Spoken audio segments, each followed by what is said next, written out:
Mesdames et messieurs, bonjour. Ici Vincent Aurélana-Pepin. Cette semaine, à votre bulletin de nouvelles TVCL, la Ville de Mont-Tremblant invite la population à participer à une soirée citoyenne afin d'enrichir les réflexions en vue de la refonte de la réglementation d'urbanisme. La Ville de Mont-Laurier désire informer les citoyens de l'adoption du règlement 421 relatif à la démolition des immeubles. La mairesse de Val-David a annoncé officiellement le renouvellement du partenariat stratégique entre la municipalité et la Chambre de commerce du Grand Sainte-Agathe. Et Station Mont-Tremblant est la première entreprise au Québec et la toute première station de ski à atteindre le niveau 4 du programme éco-responsable décerné par le Conseil des industries durables. Nous plongerons également dans toutes les actualités du territoire des Laurentides.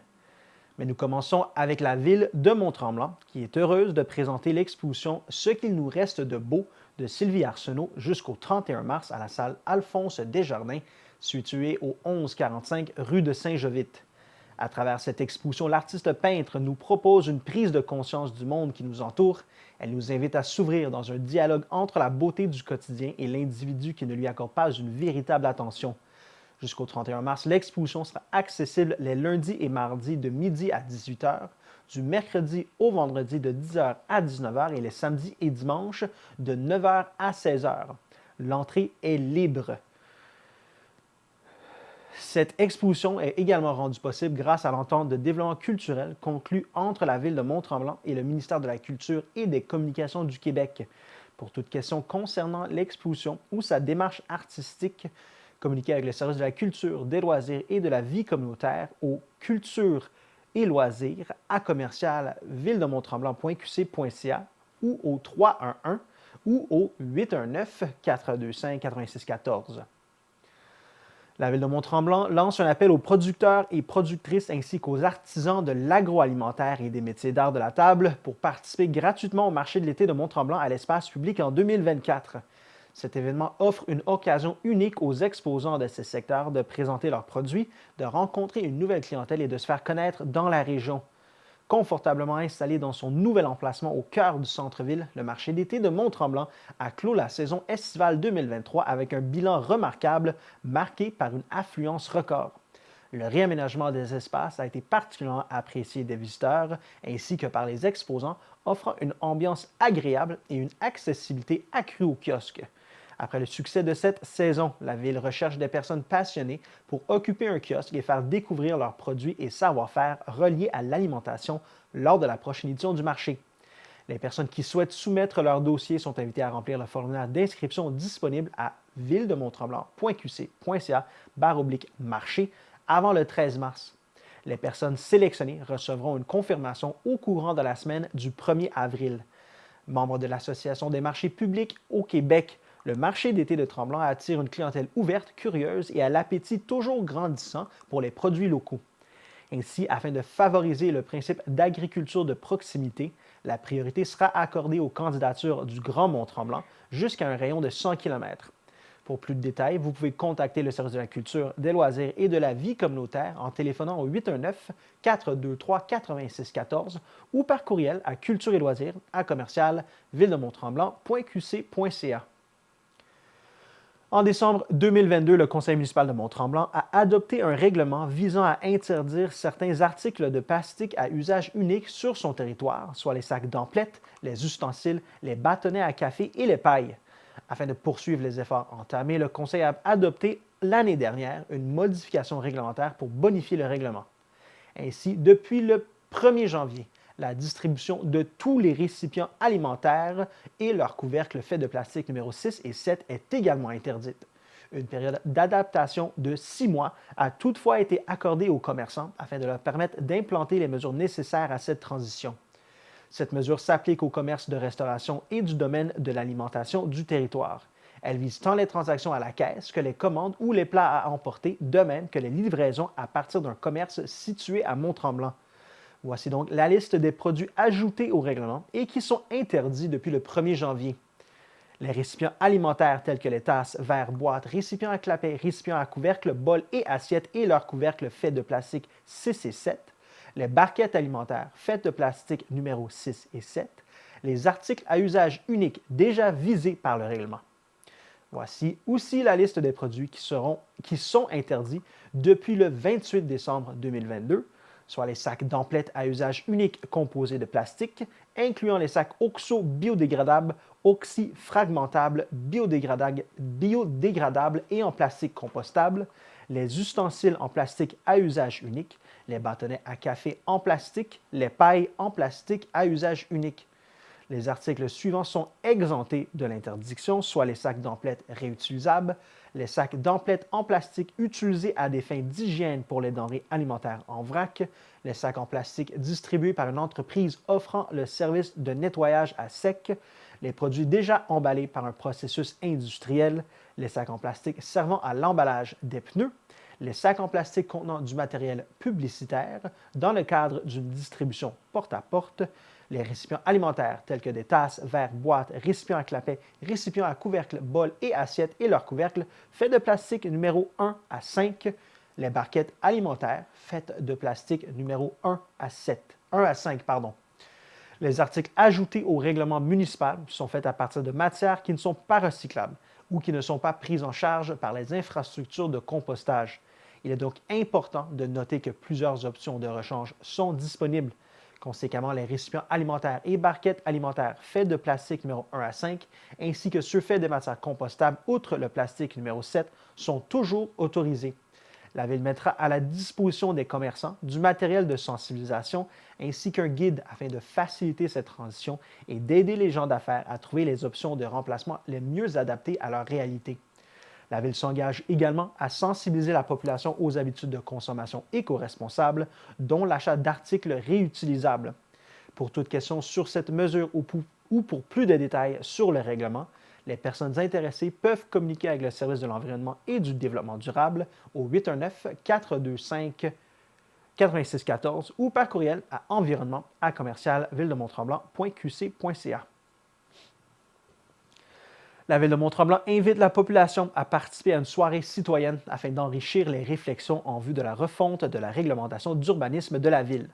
Cette activité aura lieu le jeudi 22 février 2024 entre 16h30 et 19h30 à la salle du Conseil de l'Hôtel de Ville au 1145 rue de Saint-Jovite.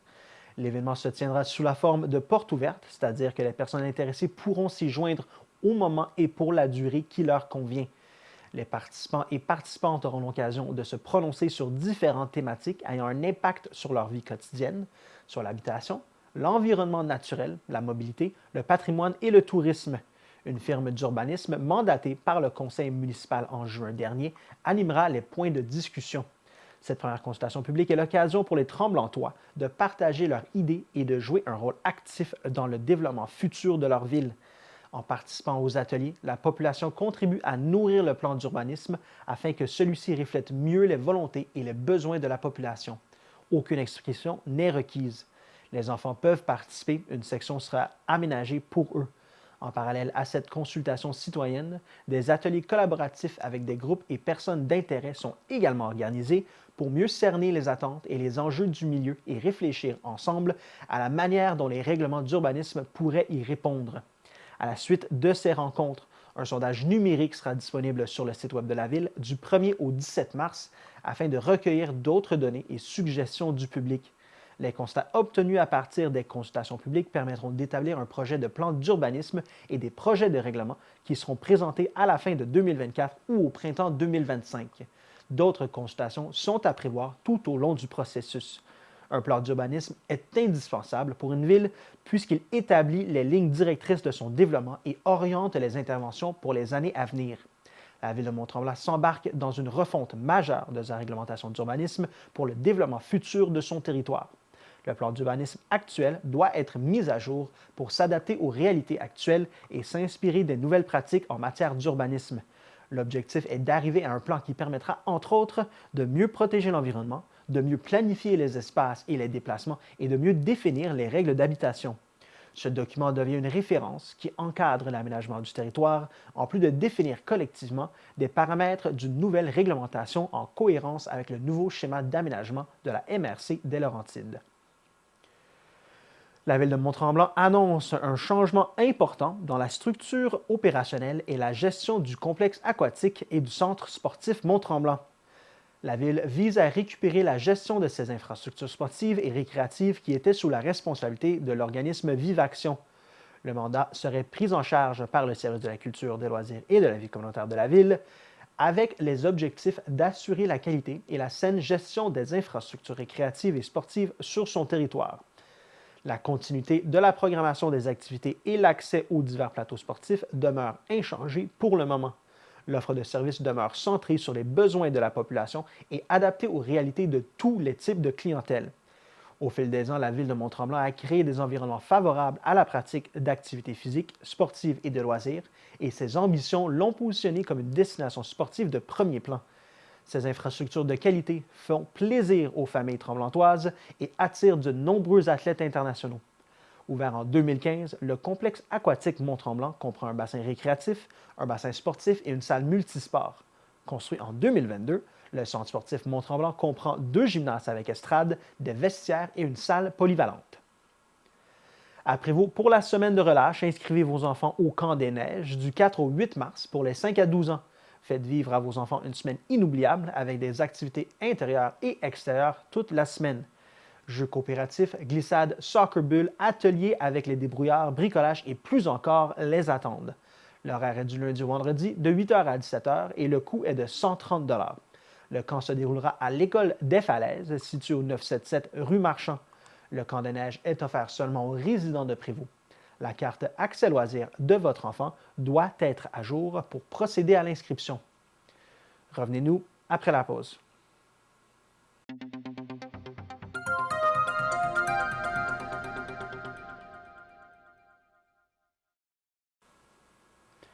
En 2023, la bibliothèque Claude-Henri Grignon de Sainte-Adèle a établi un record remarquable en termes de prêts de documents. Le bilan annuel fait état de 106 167 prêts pour l'année dernière, tout type de documents confondus, soit une moyenne de plus de 8 800 prêts par mois. Cela représente une hausse de plus de 10 % par rapport à l'année précédente. Les usagers pigent dans une collection de plus de 43 000 documents, choisissent l'un des 80 titres de périodiques, profitent des 370 livres audio sur support CD et puisent parmi plus de 18 000 livres numériques en français et en anglais. À ce sujet, le réseau Biblio des Laurentides a compilé les données d'emprunt de livres numériques et en 2023, les Adélois ont emprunté 4 118 livres numériques, ce qui en fait la bibliothèque qui cumule le plus grand nombre de prêts numériques au sein du réseau Biblio des Laurentides. Comme quoi les ressources numériques ont la cote auprès de la population de Sainte-Adèle. Assidûment fréquentée par ses 4 829 abonnés en raison des nombreux services offerts, la Bibliothèque de Sainte-Adèle a reçu plus de 32 000 visites en 2023. La Ville de Sainte-Adèle tient à remercier l'équipe de la bibliothèque qui assure la sélection de documents de qualité, conseille les usagers sur leur choix de lecture, coordonne les prêts et les activités et accueille les abonnés avec professionnalisme et courtoisie. Le Conseil de la MRC des Pays d'en haut a entériné le processus d'appel de projet admissible au Fonds Culture et Patrimoine 2024. La date limite pour déposer une demande sera le 15 février 2024. Rappelons que le Fonds Culture et Patrimoine offre une aide financière complémentaire à des projets et a pour but d'assurer la mise en œuvre de la politique culturelle de la MRC des Pays d'en haut adoptée en 2006 en soutenant les initiatives culturelles et patrimoniales des organismes et artistes du territoire. Le Fonds Culture et Patrimoine disposera d'une enveloppe globale de 72 000 $. Pour obtenir de plus amples informations sur ce fonds, consultez le site web de la MRC des Pays d'en haut ou communiquez avec Philippe Laplante, conseiller au développement culturel, au 450-229-6637 au poste 119. Il est fortement recommandé aux promoteurs de projets de communiquer avec le conseiller au développement culturel plusieurs jours avant la date de dépôt des demandes afin de vérifier leur admissibilité. Conformément à la loi sur l'aménagement et l'urbanisme, la MRC des Pays d'en haut convie la population à 5 assemblées publiques sur le projet d'énoncé de vision stratégique, lesquelles ont été fixées lors de la séance ordinaire du Conseil de la MRC du 12 décembre dernier. La MRC veut réviser son schéma d'aménagement du territoire. L'énoncé de vision stratégique constitue la première étape du processus de révision. Il permet de faire le point sur la situation existante du territoire sous l'angle des différentes facettes du développement durable et d'élaborer la vision de ce que la MRC souhaite devenir dans un horizon futur. Pour arriver à un énoncé de vision stratégique, Le conseil de la MRC doit d'abord adopter un projet d'énoncé de vision stratégique, ce qui a été fait le 10 octobre 2023. Ensuite, elle doit consulter la population afin d'ultimement adopter l'énoncé de vision stratégique. L'énoncé de vision permet d'établir les enjeux en matière d'aménagement du territoire sur lesquels la MRC souhaite travailler régionalement sur un horizon de 10 à 15 ans. Cet énoncé de vision servira ainsi d'assise à l'élaboration du nouveau schéma d'aménagement du territoire et orientera les autres documents afférents à la planification territoriale.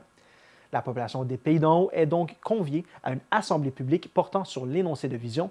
Plusieurs séances sont prévues, le 15 février à 19h au Chalet Bellevue, situé au 27 rue Bellevue à Warren Heights, le 21 février à 19h à la salle Rousseau-Vermette à la place des Citoyens, situé au 999 boulevard de Sainte-Adèle à Sainte-Adèle, le 23 février à 14h à l'Hôtel de Ville de Sainte-Marguerite du Lac-Masson, situé au 88 chemin Masson à Sainte-Marguerite du Lac-Masson. C'est le samedi 20 janvier dernier, à l'auberge au Clos Roland, à Sainte-Adèle, que la MRC des Pays d'en haut a souligné en présence d'une quarantaine de personnes le lancement des routes blanches, itinéraires de plusieurs jours reliant à ski nordique les villages des Laurentides. En effet, la première édition des Routes Blanches, un projet mené par la Société de plein air des Pays d'en haut, également appelée la SOPER, et plusieurs autres partenaires, a pris son envol officiel avec ce premier séjour guidé du 19 janvier au 21 janvier dernier, développé par l'entreprise Locapac. Ainsi, un groupe de visiteurs mené par Camille Carl, guide professionnel et accompagné de Jean-François Girard, vidéaste et photographe, a pu découvrir l'arrière-pays du Petit Train du Nord et son histoire dans le plus pur esprit des pionniers du ski nordique dans les Laurentides, dont le célèbre Herman Smith Johansson dit Jackrabbit. Le groupe a emprunté des parcours reliant les noyaux villageois, en passant par Valmorin, Sainte-Adèle et Piémont, tout en bénéficiant du confort d'hébergement historique de grande qualité. Après avoir été accueillis au Far Hills Inn le vendredi soir, les 9 skieurs ont profité de l'accueil chaleureux le samedi pour compléter leur périple le lendemain dans le confort du resto-pub le Shawbridge avant de récupérer leur véhicule dans le stationnement du commerce. Outre le confort des hébergements locaux, la qualité des sentiers, l'histoire et le patrimoine mis en valeur par le parcours, le transport en commun est utilisé comme navette pour rallier le point de départ de l'expédition, comme c'était le cas à l'époque des fameux trains de neige. Si vous souhaitez vivre l'expérience des routes blanches, inscrivez-vous à pleinairpdh.com/les-route-blanche-2024. La Ville de Mont-Laurier désire informer les citoyens de l'adoption du règlement 421 relatif à la démolition des immeubles en vigueur depuis le 25 septembre dernier sur le territoire. Cette nouvelle obligation vise notamment à protéger les immeubles patrimoniaux et à resserrer le contrôle des municipalités sur les démolitions d'immeubles. Il est donc primordial, avant d'entreprendre une démolition, de s'informer auprès de l'équipe du service de l'aménagement du territoire au 819-623-1221 au poste 600. Le formulaire interactif à compléter pour déposer une demande de démolition se trouve sur le site villemonlaurier.qc.ca dans l'onglet Services aux citoyens, Règlement d'urbanisme et demande de permis. Une démolition est une intervention qui entraîne la destruction ou le démantèlement de 40% ou plus du volume d'un immeuble sans égard aux fondations. Pour un immeuble patrimonial, il s'agit d'une intervention qui entraîne la destruction ou le démantèlement de 15% ou plus du volume de l'immeuble sans égard aux fondations. Le règlement relatif à la démolition d'immeubles s'applique à tous les bâtiments principaux, sauf certaines exceptions, et il cible tous les immeubles patrimoniaux. La liste peut être consultée en annexe au règlement sur le site web de la municipalité. Un comité de démolition composé de 3 membres du conseil est nommé pour analyser et se prononcer sur les demandes de démolition. Les demandes de démolition d'immeubles sont donc analysées au cas par cas à la lumière des critères prévus au règlement. Le comité doit publier un avis public par le biais du site Internet de la Ville et afficher un avis sur l'immeuble visé par une demande de démolition indiquant que toute personne souhaitant s'opposer à la démolition doit, dans les 10 jours de la publication, faire connaître par écrit son opposition motivée à la greffière. À la suite de ce délai, le comité de démolition devra considérer les oppositions reçues dans sa prise de décision. Lorsqu'une demande vise un immeuble patrimonial, celui-ci doit tenir une audition publique. La décision du comité de démolition peut être révisée par le conseil municipal sur demande de toute personne dans les 30 jours suivant la décision. Dans le cas d'une décision du comité ou du conseil qui autorise la démolition d'un immeuble patrimonial, la MRC peut, dans les 90 jours suivant la décision, exercer son pouvoir de désaveu à l'égard de celle-ci. Il faudra donc s'attendre à un délai variant entre 45 jours et plus de 90 jours pour un immeuble patrimonial avant de pouvoir procéder à la démolition. Quiconque procède ou fait procéder à la démolition d'un immeuble sans autorisation du comité ou à l'encontre des conditions d'autorisation est passible d'une amende d'au moins 10 000 et d'au plus 250 000 La Ville de Mont-Laurier est heureuse d'annoncer la programmation de la semaine de relâche qui se déroulera du 2 au 8 mars inclusivement. Des activités gratuites et accessibles pour tous les membres de la famille seront offertes. Dans le cadre du défi Château de neige, la Ville de Mont-Laurier, en collaboration avec Loisirs Laurentides, vous invite une fois de plus à construire votre château. Inscrivez-le au défichâteauneige.ca en sélectionnant l'événement Mont-Laurier et vous courez la chance de remporter l'un des 3 grands prix lors de la Fête des Neiges le samedi 2 mars. Faites vite, vous avez jusqu'au 1er mars pour inscrire votre château. Les 3 grands prix à gagner sont 2 nuitées au village de Tipi-la-Bourgade, une exposition familiale en chien de traîneau chez Expédition Rêve-le-Blanc et une expédition familiale à cheval au ranch Bellway. Rendez-vous samedi le 2 mars de 10h à 16h au parc Ernest-Léonard pour profiter d'une foule d'activités extérieures. Les mascottes de Mario et Luigi seront également présentes pour s'amuser avec les enfants tout au long de l'activité. Au programme de 10h à 16h, musique avec le dynamique DJ Reg, glissade, accès au parc à neige, jeux gonflables, feux de joie, casse-croûte et en nouveauté une mini-ferme ainsi que des tours de calèche par Ranch Bellway. Les mascottes Mario et Luigi seront également présentes. De 10h à midi, un concours d'habileté sur la patinoire organisé par Deck Hockey Mont-Laurier. De 10h30 à 12h et de 13h à 14h30, initiation au snow skate par Technical Skateboards. De midi à 16h, tournoi de hockey bottine. Les inscriptions sont requises et se font via la plateforme Amelia. N'hésitez pas à apporter vos patins et vos traîneaux. La ville vous attend en grand nombre. La ville vous propose également du patinage illuminé au centre sportif Jacques-Lesage, en plus de plages horaires de hockey libre. De plus, la piscine municipale offrira une programmation de bains couloirs et de bains libres pour les adeptes de natation. Il y aura même des bains libres avec musique et lumière pour une ambiance festive. Rappelons que les admissions sont gratuites du 2 au 8 mars et que les horaires sont disponibles au villemontlaurier.qc.ca. C'est également le grand retour du camp de jour culturel Bibliofolie les 5, 6 et 7 mars prochains pour les enfants âgés de 5 à 12 ans.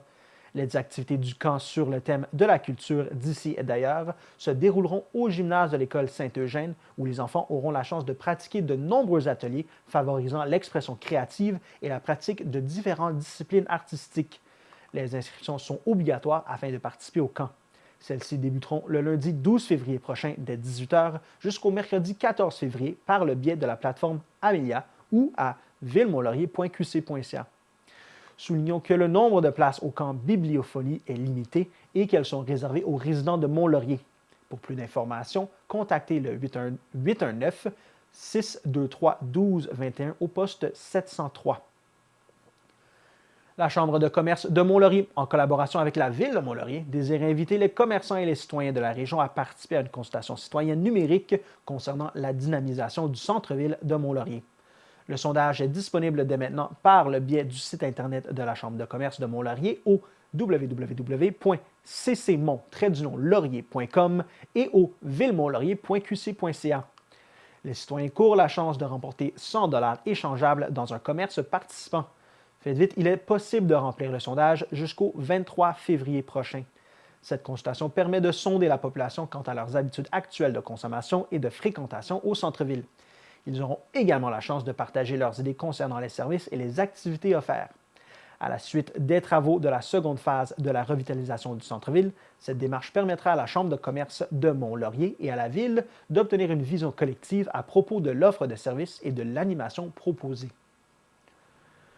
La Ville de Mont-Laurier est heureuse de lancer l'appel de dossier annuel visant l'acquisition d'œuvres d'art réalisées par un citoyen de la Ville ou de la région. Que vous soyez artiste professionnel, artisan ou membre de la relève artistique, que vous pratiquiez la photo, la sculpture, le collage ou toute autre forme d'art visuel, cet appel s'adresse à vous. N'hésitez donc pas à déposer votre dossier. Le formulaire de dépôt est disponible dès maintenant sur le site web de la Ville. La collection d'œuvres d'art de la Ville de Mont-Laurier désire représenter différentes disciplines entourant le métier d'art visuel. Ainsi, ce n'est qu'en recevant des propositions variées que la Ville atteindra cet objectif. Les candidats intéressés à proposer une œuvre sont invités à remplir le formulaire de proposition d'œuvre d'art disponible sur le site de la Ville avant le vendredi 10 mars. La sélection finale sera effectuée par un comité d'acquisition chargé d'évaluer chaque dossier.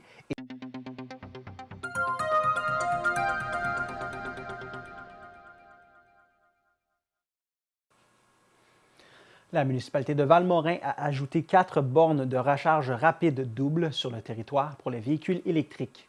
Elles sont maintenant fonctionnelles et en service. Le coût pour la recharge est de 1,75 de l'heure. On trouve 2 bornes dans le stationnement du parc régional secteur Far Hills et 2 bornes aménagées sur le chemin de la gare dans le stationnement à proximité de la petite gare de Valmorin.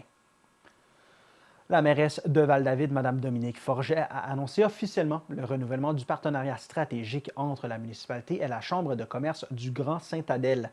Dans le cadre de cette collaboration, les entreprises comptant de 1 à 10 employés établis sur le territoire de Val-David auront l'opportunité de bénéficier d'un tarif d'adhésion annuel à la Chambre de commerce harmonisé avec celui de Sainte-Agathe-des-Monts. Les autres entreprises bénéficieront également d'un tarif réduit grâce à cette entente.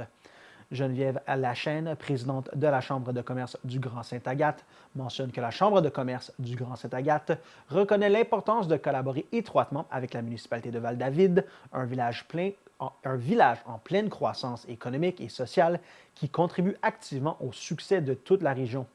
Elle ajoute que son organisation remercie les membres du conseil municipal pour leur soutien et qu'elle espère que grâce à ce soutien spécifique, la Chambre pourra faire grandir son réseau d'entreprises membres à Val-David. La mairesse Dominique Forget explique que ce partenariat témoigne de l'engagement de la municipalité envers le développement social et économique. Elle affirme aussi qu'en collaboration avec tous les organismes de Val-David et de la région, la municipalité aspire à créer un écosystème propice à la prospérité des entreprises et à l'épanouissement de l'ensemble de la communauté. Les entreprises de Val-David comptant de 1 à 10 employés auront la possibilité d'adhérer à la Chambre de commerce du Grand Sainte-Agathe pour aussi peu que 70 $ par an. De plus, celles comptant de 11 à 25 employés bénéficieront d'un tarif préférentiel de 155 $ au lieu de 275 $. Les avantages pour les membres incluent l'accès à la Chambre de commerce, des opportunités de réseautage, de formation, de visibilité, ainsi que l'accès aux avantages commerciaux offerts par la Fédération des chambres de commerce du Québec. Pour procéder à l'adhésion, les entrepreneurs sont invités à consulter le site Internet sainteagathe.org. La municipalité de Val-David lance un appel à candidature pour pourvoir des postes au sein de son camp de jour Le Petit Monde à part pour les enfants de 5 à 12 ans. La municipalité recherche des animateurs passionnés pour le camp et le service de garde, ainsi que des accompagnateurs spécialisés. Si vous êtes passionné par l'animation, la nature et la culture et que vous souhaitez jouer un rôle clé dans la création de souvenirs inoubliables par les enfants, la municipalité vous encourage vivement à postuler sur son site Web. Dans le cadre de la mise en place de sa signature territoriale intitulée Vibrer au kilomètre carré et après une première rencontre avec les élus et partenaires du milieu, la MRC des Laurentides a rencontré une dizaine d'entreprises touristiques avec pour objectif de créer du maillage, identifier les enjeux et solutions de l'offre touristique du territoire, s'assurer que Vibrer au kilomètre carré réponde bien aux préoccupations des entreprises et start-up présentes. Avec Vibrer au kilomètre carré, la MRC des Laurentides met en place une démarche visant à se démarquer comme étant une destination d'activités et d'attraits inusités à travers le Québec. Vibrer au kilomètre carré a pour principaux enjeux de contrer les effets du changement climatique sur l'activité économique, avoir davantage d'attraits et d'activités 4 saisons, augmenter le nombre de nuitées sur le territoire et raccourcir les délais entre les visites. L'inventaire des attraits, produits et services touristiques avait été identifié en amont et ainsi présenté aux acteurs du milieu lors de ce rendez-vous. Ce diagnostic a permis de révéler les services manquants et les opportunités pour mieux organiser les visites touristiques. Les entreprises d'ici et aussi celles qui souhaitent s'implanter sur le territoire ont ainsi pu échanger leurs bons coups, créer des opportunités de développement d'affaires et parfois même améliorer leur modèle d'affaires. La prochaine étape de la démarche sera un appel aux opportunités. La MRC supportera les projets qui répondront à un manque ou un besoin qui a été identifié en amont. Au terme de sa démarche, avec Vibrer au kilomètre carré, la MRC souhaite que les visiteurs soient garantis d'optimiser leur séjour par une offre 4 saisons avec des activités qu'ils ne trouvent peu ou pas dans les autres régions. Citoyens élus et acteurs du milieu artistique et culturel de la MRC des Laurentides étaient réunis la semaine dernière pour participer aux consultations publiques organisées par la MRC des Laurentides dans le cadre de la refonte de sa politique culturelle. 2 consultations ont eu lieu, en virtuel et en présentiel, animées par Nathalie Courville de la firme Art Expert, afin d'offrir aux citoyens un espace pour exprimer et soumettre leurs idées et ainsi contribuer à la définition de la nouvelle politique culturelle du territoire. Créée en 2011, la première politique culturelle de la MRC des Laurentides reconnaissait l'importance de porter sa culture fièrement comme un vecteur de développement. Face à l'évolution des besoins et des attentes en matière de culture, la MRC des Laurentides a identifié l'importance d'actualiser sa politique culturelle pour mieux refléter la diversité et l'offre culturelle et artistique du territoire. La MRC des Laurentides joue un rôle de facilitateur auprès de 20 villes et municipalités qui la composent afin de les soutenir dans leurs actions culturelles et favoriser la concertation. Au travers de la politique culturelle, l'objectif commun est de faire rayonner le patrimoine artistique et culturel du territoire et de dynamiser son offre au niveau régional. La MRC des Laurentides a ainsi lancé un processus de consultation publique afin d'impliquer activement les citoyens et le milieu dans la formation de sa nouvelle politique. Réunissant une trentaine de personnes, ces consultations publiques ont offert un espace libre et ouvert permettant aux citoyens d'exprimer leurs idées, leurs préoccupations et leurs aspirations en matière de culture et ainsi participer concrètement à l'avenir culturel de la région.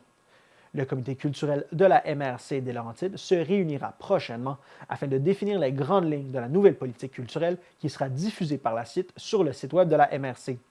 Les citoyens sont invités à soumettre leurs recommandations à Cassandre Carrette, agente culturelle, avant le 15 février à ccarrette@mrclaurentide.qc.ca ou au 819-425-5555 au poste 1027.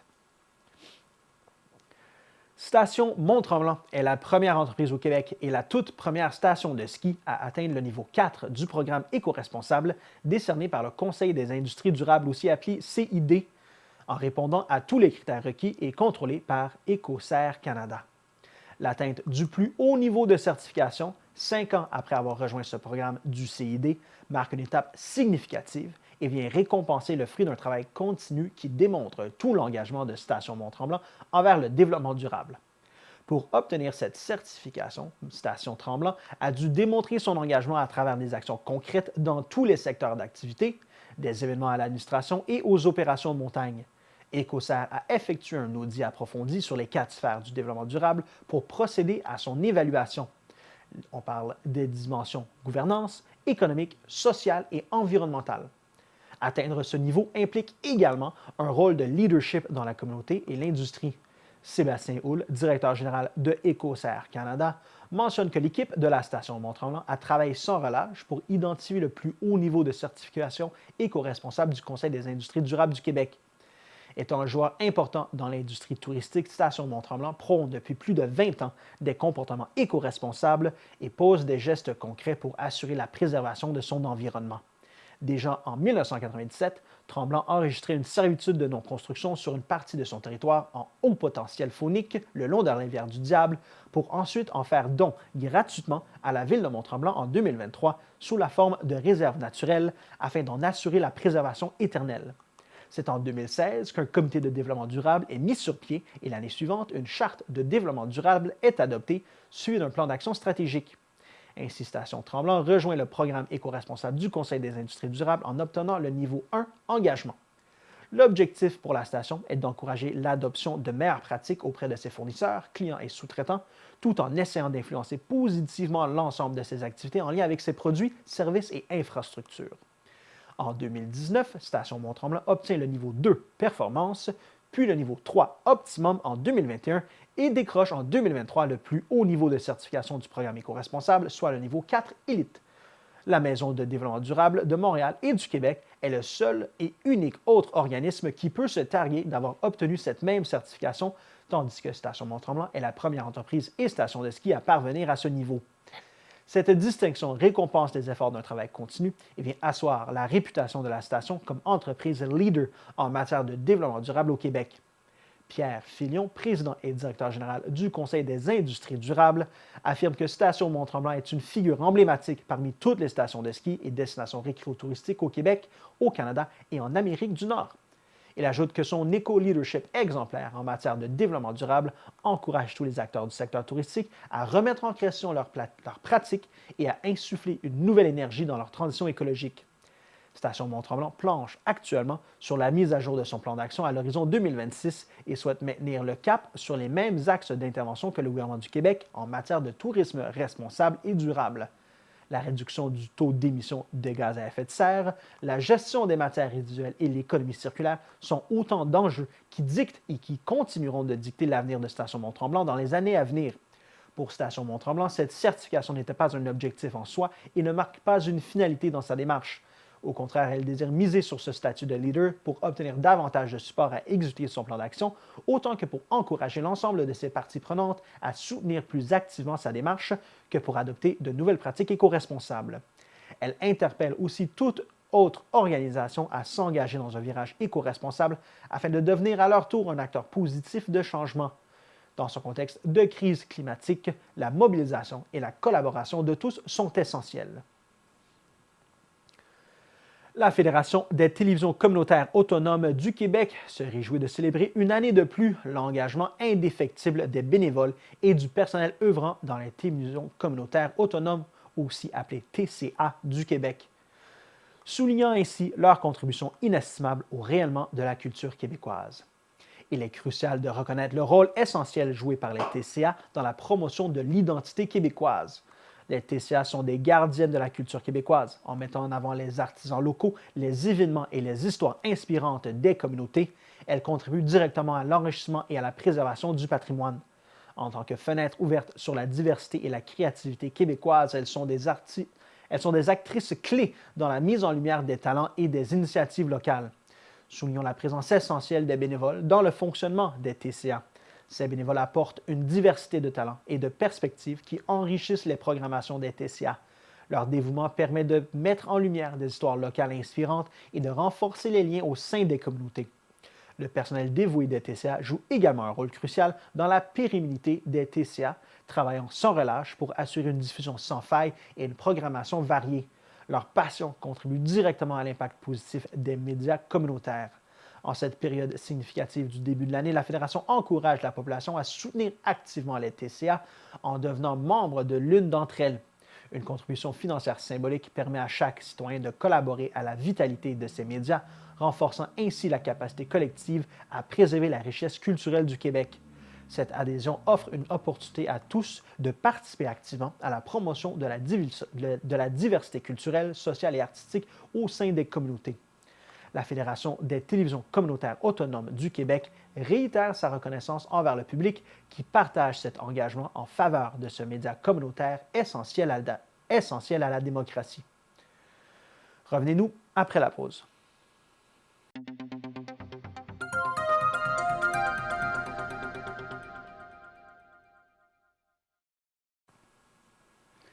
La Corporation de développement économique de la MRC des Laurentides a officiellement lancé un fonds d'investissement visant à soutenir les entreprises innovantes et visionnaires de son territoire. Son objectif? Maintenir et développer les emplois afin de contribuer au développement économique de la MRC des Laurentides. Le fonds de la Société d'investissement de capital Laurentide, doté d'un capital d'1 million de dollars, offre l'opportunité à toutes les entreprises installées sur le territoire de la MRC des Laurentides de bénéficier d'une aide financière et technique, et ce, tous secteurs d'activité confondus. Ce fonds est un outil complémentaire de ceux actuellement offerts par la CDE et les partenaires financiers du milieu. Il permettra aux entreprises d'augmenter leur capacité à trouver du financement, aussi bien à court terme qu'à long terme. Le fonds est destiné à toute entreprise en démarrage, en expansion ou en transfert. Composé de 5 administrateurs citoyens de la MRC des Laurentides, dont un membre du Conseil des maires de la MRC, le conseil d'administration encourage l'esprit entrepreneurial et est pleinement investi afin de supporter les entrepreneurs dans leurs projets afin de créer et soutenir des entreprises viables, financer le démarrage, l'expansion, l'acquisition d'entreprises ainsi que la relève entrepreneuriale, supporter le développement de l'emploi, contribuer au développement économique du territoire de la MRC. Le fonds d'investissement met à disposition des outils financiers aptes à accélérer la réalisation des projets d'entreprise sur le territoire et interviendra de façon proactive dans la gestion des demandes. Steven Larose, président de la Société d'investissement de capital Laurentide et maire de la municipalité de Montcalm, explique que l'expertise développée par la CDE dans l'analyse de dossiers d'affaires et de services conseils auprès des entreprises assurera que ce nouveau fonds réponde aux besoins d'investissement stratégique pour l'économie ainsi qu'à la création et le maintien d'emplois sur le territoire. Pour soutenir les organismes communautaires à assurer l'offre de services aux citoyens vulnérables, le Conseil des maires de la MRC de Laurentide alloue une enveloppe de 100 000 $. Ce fonds a pour but d'offrir un soutien soit à la mission de l'organisme, soit au démarrage d'un nouveau projet venant contrer un enjeu ou encore la poursuite d'un service ou activité déjà existant et essentiel. Les organismes à but non lucratif, les associations et autres entités œuvrant pour le bien communautaire sont invités à soumettre leur candidature pour bénéficier de cette aide financière. Le montant alloué variera en fonction des projets soumis qui devront répondre aux critères d'évaluation et les priorités d'intervention du territoire de la MRC de Laurentide, notamment le soutien aux populations vulnérables, le logement et l'itinérance, la santé mentale, la sécurité alimentaire et le transport collectif et adapté. Face aux enjeux sans cesse grandissants, les élus apportent une aide concrète auprès des organismes sociaux communautaires du territoire. Les demandes reçues seront étudiées par le comité de développement social de la MRC, composé de 5 élus et de la direction générale qui, au cours des 2 dernières années, ont rencontré plus de 30 organismes et tables de concertation. Kimberly Mayer, préfète suppléante et présidente du comité de développement social de la MRC des Laurentides, mentionne que le manque de financement pour aider les organismes à rendre à bien leur mission est ressorti comme enjeu majeur lors des consultations avec les organismes sociaux communautaires. Elle ajoute que les représentations de la MRC auprès des ministères concernés se poursuivent en faveur d'un financement adapté. La date limite de dépôt du dossier est fixée au 29 février. La décision sera rendue au plus tard le 21 mars. En raison des conditions météorologiques défavorables, la MRC d'Antoine Labelle annonce la fermeture temporaire du parc linéaire Le Petit Train du Nord à la circulation de motoneige. Cette fermeture préventive est effective dès maintenant et est pour une période indéterminée. Cette fermeture a pour objectif de préserver l'infrastructure du parc linéaire. Les conditions météorologiques ont réduit considérablement la surface enneigée du Petit Train du Nord, pouvant ainsi causer des dommages importants à la piste. C'est pourquoi la MRC demande aux motoneigistes de respecter la fermeture du tracé du km 112 dans la municipalité de la Macasa au km 200 à Mont-Laurier. La MRC s'engage à informer les usagers lorsque la piste sera réouverte. De plus, la MRC tient à rappeler que le parc linéaire demeure fermé à la circulation des piétons et des cyclistes en saison hivernale. À l'égard du Petit Train du Nord, la MRC Antoine Labelle détient plusieurs responsabilités à l'égard des 88 km du parc qui se situent sur son territoire. Elle est responsable des travaux d'entretien, en plus de voir à la réalisation des projets d'amélioration et de mise à niveau des infrastructures. Alors que la nouvelle mouture de la politique de soutien aux organismes culturels de la MRC d'Antoine Labelle a été adoptée lors de la séance du Conseil du 24 janvier dernier, la MRC lance son 7e appel de dossier visant à aider financièrement les organismes culturels pratiquant leurs activités sur son territoire. Les organismes admissibles ont jusqu'au 1er avril pour déposer un projet. Pour cet appel de dossier, le Conseil de la MRC octroie une enveloppe budgétaire de 20 000 $ dans le but de soutenir les organismes culturels de la région dans leurs activités. Par cet appui, le Conseil salue l'initiative de ces organismes et reconnaît l'importance des retombées de leurs projets sur la vitalité du territoire. Ainsi, les organismes culturels souhaitant déposer un projet avant le 1er avril prochain peuvent consulter les informations concernant l'appel de dossier et la politique disponibles sur le site web de la MRC. Le formulaire de présentation d'activité y est également disponible.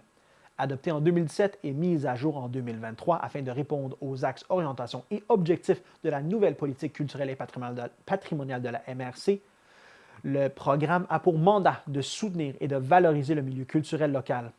Il a également pour but de répondre équitablement aux demandes d'aide financière des organismes culturels. Le fonds dédié au programme a pour objectif la réalisation d'activités culturelles et la reconnaissance des organismes culturels du territoire, la contribution au soutien des activités destinées à la communauté d'Antoine Labelle, le maintien des services culturels de qualité offerts aux citoyens, ainsi que la recherche des sources de financement privé ou public supplémentaires en culture. les organismes culturels sont invités à participer à une rencontre d'information virtuelle. Pour participer à cette rencontre, les organismes doivent se rendre sur la page web de l'événement et se connecter à partir du lien disponible sur le site web. Pour plus d'informations et pour un soutien dans le dépôt de leurs demandes, les organismes culturels sont invités à communiquer avec l'agente de développement culturel et du territoire de la MRC, Dominique Gagné-Sopper, par téléphone au 819-623-3485 au poste 112 ou par courriel à l'adresse culture@mrc-label.qc.ca.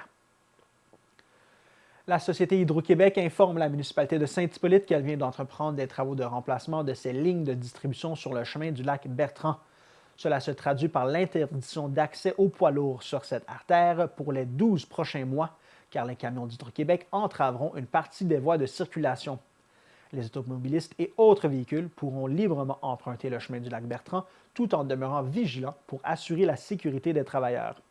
Un chemin de détour a été prévu pour les poids lourds voulant accéder à la carrière Beauval, soit en transitant par la route 333, le chemin du lac Conley, le chemin Kilkenny et le chemin du Roi.